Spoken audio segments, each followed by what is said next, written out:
નામની સ્તુતિ થાવો. આજના દૈનિક વિઝનમાં તમને બધાને હું સ્વાગત કરું છું. આ વચન કહેવા માટે મને તક આપ્યા WCDC એક્ઝિક્યુટિવ કમિટી અને મીડિયા ટીમને પણ હું આભાર માનું છું. આજ પ્રભુ આપણા માટે આપ્યા વચન 1 કોરિંથી 9 અધ્યાય 24મી કલમ. 1 કોરિંથી 9 અધ્યાય 24મી કલમ હું વાંચું છું. શું તમે નથી જાણતા કે શરતમાં દોડનાર સર્વ તો ઇનામ મેળવા દોડે છે, તો પણ એકને જ ઇનામ મળે છે. એમ દોડો કે તમને મળે. આ વચન પ્રેરિત પાઉલ દરેક વિશ્વાસીઓને સાથે કહે છે. ત્યાં અનેક પ્રકારના વિષય આ શાસ્ત્ર વચનથી દ્વારા આપણી સાથે વાત કરે છે.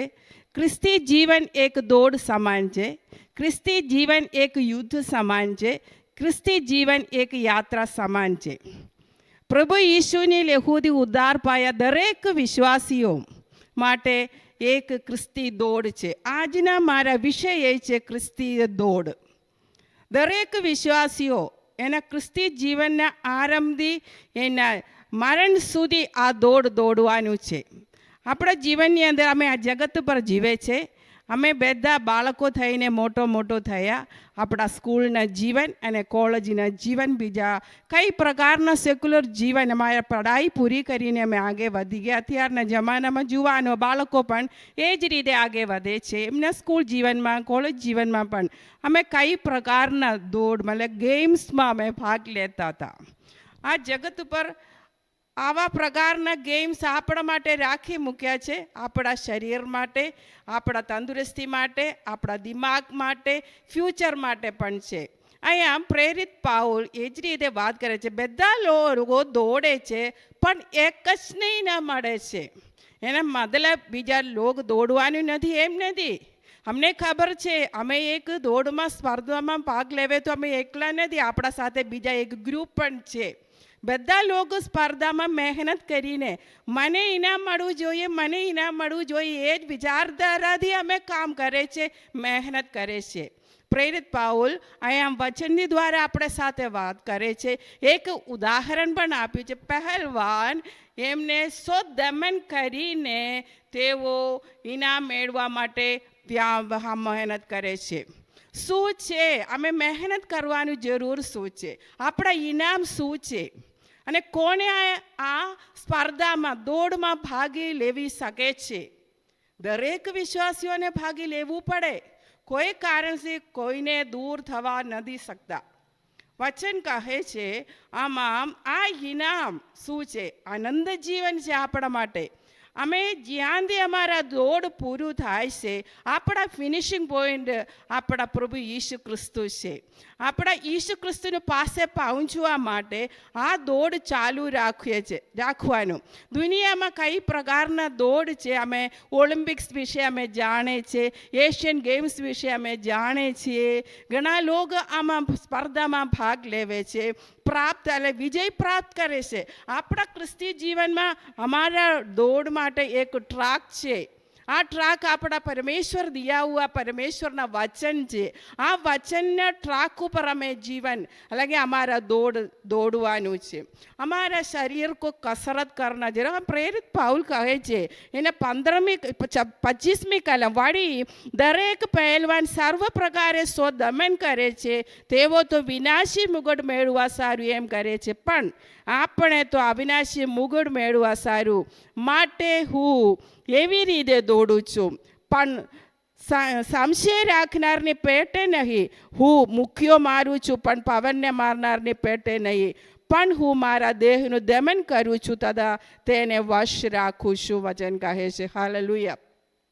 અમારા એક વહાં કહે છે એક વહાં અવિનાશી મુગટ પ્રાપ્ત કરવા માટે, અવિનાશી મૂળું મેળવવા માટે અમે દોડે છે. તો આ સંસારના લોકો વિનાશી મુગટ મેળવવા માટે એમના શરીરને દમન કરે છે. એના મતલબ એમના શરીરનું વજન ઘટ કરે છે અને એમને આમ તે મૂળવા માટે શરીરને બહુ કોશિશ કરીને દરરોજ પ્રેક્ટિસ કરીને એમને વજન ઘટાવીને એને દોડવા દોડવાનું એને એટલે વસ્ત્ર પહેરીને એને જૂતા પહેરીને દોડે છે. એના માટે કંઈ તૈયાર જરૂરત છે. વહેલી સવારે ઉડીને તેઓ કલાક સુધી પ્રેક્ટિસ કરે છે. પ્રિયો, આજ તમારી સાથે આપણા સાથે વચન કહે છે, એક સંસારના વ્યક્તિ આ વિનાશી મુગુટ પ્રાપ્ત કરવા માટે એ જ રીતે કોશિશ કરે તો આપણા માટે આનંદ જીવન પ્રાપ્ત કરવા માટે અમે દરરોજ પ્રેક્ટિસ કરના જરૂરત છે. શું છે આપણા પ્રેક્ટિસ? પરમેશ્વરનું વચન છે. આપણા માટે પરમેશ્વર 24 કલાક દિવસમાં આપ્યા. થોડા સમય પ્રભુની પાસે અલગ કરીને વચન પ્રભુનેમાંથી અમે શીખવા માટે પરમેશ્વર આપણાથી ચાહે છે. પ્રાર્થનાની દ્વારા સામર્થ્ય પ્રાપ્ત કરવા માટે પરમેશ્વર આપણાથી ચાહે છે. ઘણા ઉદાહરણ પરમેશ્વર વચન દ્વારા આપણા માટે આપ્યું છે. આ સ્પર્ધામાં જગતના દોડમાં 100 મીટરના દોડ છે અને 200 મીટરનું છે, 400 મીટરના દોડ છે. 100 મીટરના દોડ ફાસ્ટેસ્ટ દોડ છે, એટલે સેકન્ડમાં ઝડપથી પહોંચવાનું છે.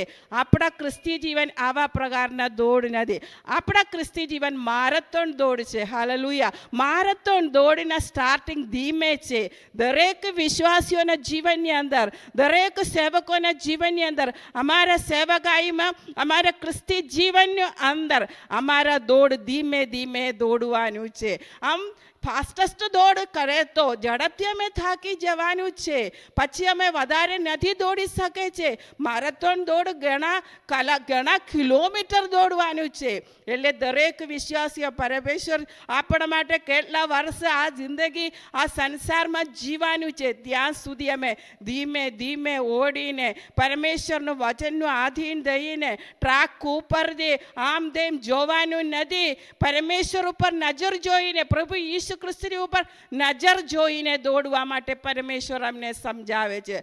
પ્રેરિતોની કૃત્ય 12મો અધ્યાયમાં વચન કહે છે, 12મા અધ્યાયની પહેલી કલમે કહે છે, તો આપણી આસપાસ શાહિદોની એટલી મોટી વાદળારૂપ ભીડ છે, માટે આપણે પણ દરેક જાતનો બોજ તથા વળગી રહેનાર પાપ નાખી દઈને અને આપણે સારું ઠરાવેલી શરતમાં ધીરજથી દોડીએ. અમે અમારા માટે પરમેશ્વર ઠરાવેલી મૂક્યા આ શરતમાં અમે ધીરજથી દોડવાની. એટલે મેં કહ્યું મારેથોન દોડ છે આપણા દોડ. હાલેલુયા.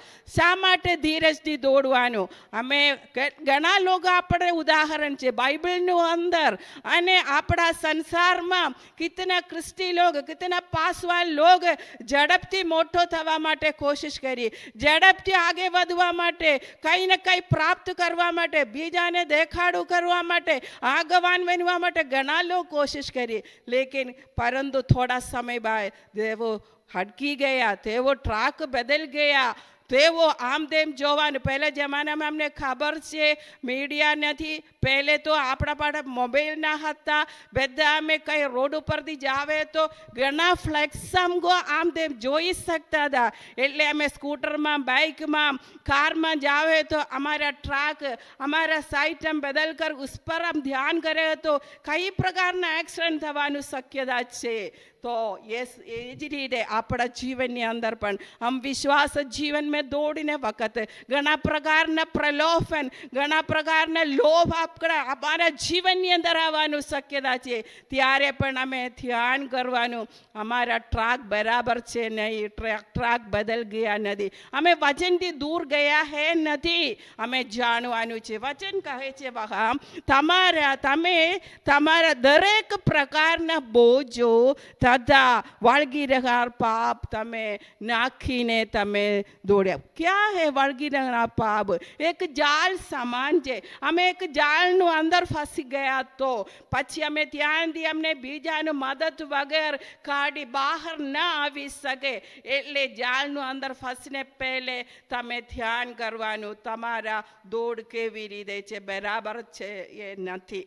અમને પછી વહાં કહે છે દરેક પ્રકારના જાતો, દરેક પ્રકારના બોજો. ક્યાં બોજ? જીવનની બોજ, પરિવાર વિશે બોજ, કુટુંબ વિશે બોજ, બાળકો વિશે બોજ અને પૈસા કે વિશે બોજ, ઘણા પ્રકાર અને શારીરિક કમજોરીઓ, બીમાર, આવા પ્રકારના ઘણા પ્રશ્નો સામે આવવાનું શક્યતા છે. વચન કહે છે તમે વચનથી બદલાવાનું નથી, વચનથી દૂર થવાનું નથી. હાલેલુયા. એટલે તમારા બોજ મૂકીને અમારા આગેવાન લોકો પહેલે કલંગમાં કહે છે આપણી આસપાસ શહેદીઓની એટલી મોટી વાદળા રૂપ ભીડ છે.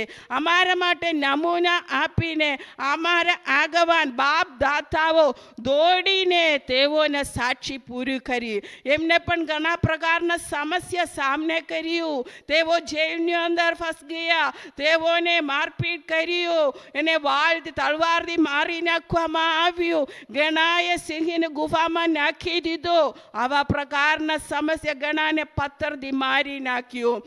પ્રિયો, તમે આ વચનો વાંચવાથી તમારે लिए ખબર પડશે તો પણ તેઓ દોડી. હાલેલુયા.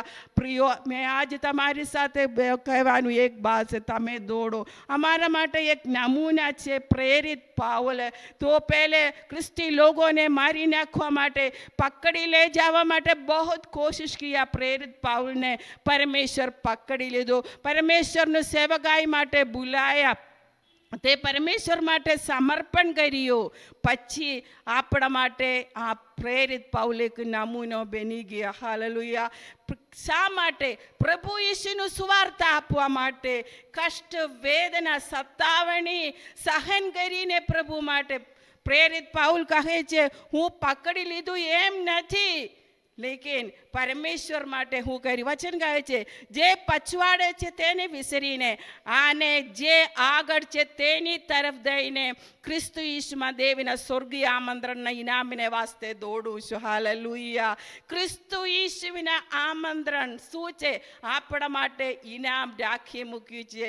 પ્રભુ ઈસુ મસીહની પાસે આનંદ જીવન છે. હાલેલુયા. જીવનના અંત સુધી પ્રિયો મારા વાલાઓ તમે દોડી રહેતે રહેવાનું પરમેશ્વર આપણાથી એ ચાહે છે. હાલેલુયા. આ વચન આજે સાંભળનાર લોકો, તમે જો મૂકીને આવ્યા પાછળ, પછી તમે પાછો જોવાનું નથી.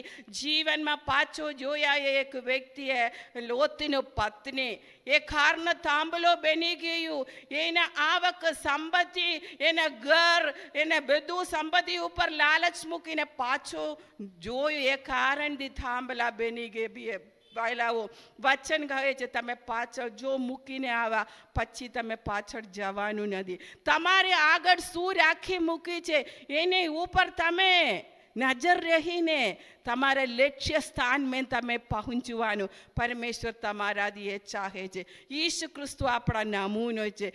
ઈસુ ખ્રિસ્તુ આપણા માટે બધા કરીને પોતાના જીવન આપણા માટે વધસ્તંભ મેં બલિદાન કરીને બધું સહન, દુઃખ, વેદના બધું કરીને પ્રભુની પાસે પહોંચી ગયા. પહેલાઓ આ સવારનો સમય વચન તમારા માટે અને મારા માટે છે. હાલેલુયા.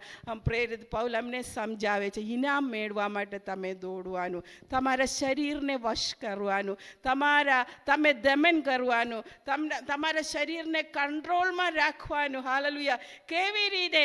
પરમેશ્વરના વચન લીધે. યશાયા પ્રબોધકની પુસ્તક 29મા અધ્યાય વહાં વચન કહે છે પરમેશ્વરના વચન તમને કમજોરોને પુષ્કળ કૃપા આપે છે.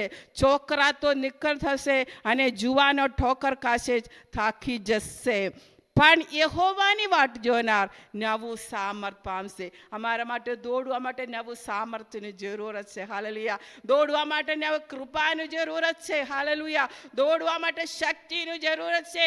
પવિત્ર આત્માની કૃપા અમારા માટે દોરવાની આપણા માટે બહુ જરૂરી છે. પ્રિયો, આ વચનોથી પ્રભુ તમને સામર્થ આપે. આ વચનોથી પ્રભુ અમને અને તમને આશીષ આપે. આઈએ પ્રાર્થના કરીએ, આંખો બંધ કરીએ. પ્રેમાળુ સ્વર્ગીય પિતા પરમેશ્વર, સવારનો સમય આ વચન લેવીને તમારી પાસે આવવા માટે પ્રભુને કૃપા કરી.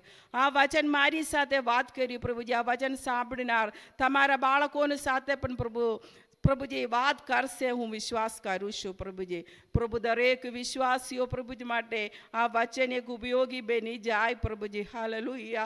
દરેક ખ્રિસ્તી વિશ્વાસીઓ એક દોડવીર સમાન છે. પ્રભુજી, અમે અમારા ક્રિસ્તીય દોડ પૂરા કરવા માટે પ્રભુ અમને સહાય કર. પ્રભુજી, અમે નમ્રતાથી અમારા જીવન પ્રભુજી ઈશુનું આગળ પ્રભુજી સમર્પણ કરીને ક્રિસ્તીય જીવનમાં આગળ વધવામાં દરેક વિશ્વાસીઓને પ્રભુ કૃપા કર. પ્રભુજી, આજ આજના સ્પેશિયલ ડે કઈના માટે હોય તો પ્રભુજી તેઓને આશીર્વાદ કર પ્રભુજી. કોઈને પ્રભુજી હાલેલુયા બર્થડે અને પ્રભુજી વેડિંગ એનિવર્સરી આવા પ્રકારના પ્રભુજી કોઈ અચ્છા મખાનોને બનાયા એમને વાસ્તુ એવું પ્રકારના કોઈ બી અચ્છા દિવસે તો તેઓને પ્રભુ ઘણા આશીર્વાદ આપો પ્રભુજી.